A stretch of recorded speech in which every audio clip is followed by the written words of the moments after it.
ஒரு வழியா கோவா பீச்சை வந்து சேர்ந்துட்டோம். இந்த கோவா பீச்சை பார்க்கறதுக்காக தான் சென்னையிலேருந்து வந்திருக்கோம். செம்மையா இருக்கு கோவா பீச்சு. இங்க பாத்தீங்கன்னா அந்த அட்மாஸ்பியரே நல்லா தான் இருக்கு காலைல பார்க்கறதுக்கு. ஆமா, இந்த கோவா பீச்சோட அட்மாஸ்பியர் பாருங்க. ஒருத்தர் பெட் எல்லாம் போட்டு ரெடி பண்ணிட்டு இருக்காரு.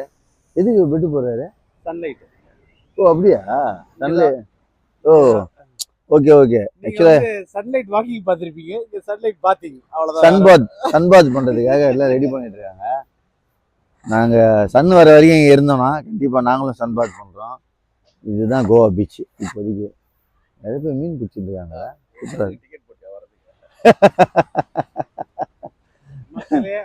இவர் எதிர்பார்க்கிற மாதிரி இங்க சல்லு வராது. சல்லு வந்து ஆப்போசிட்ல வர வீடியோ அந்த பக்கம் திருப்பி இங்க சன்ரைஸ் ஆகாது. தெரியாம வந்து டெய்லி சென்னை பீச் தான் வீடியோ போட்டுருக்கோம். வாக்கிங் வந்து இங்கே நான் வந்து கோவா பீச்சில் இன்னைக்கு வாக்கிங் போகிறேன். சூப்பராக இருக்குது. நல்லா ஒரு டிஃப்ரெண்ட் அட்மாஸ்பியரில் வித்தியாசமான ஒரு அனுபவம்.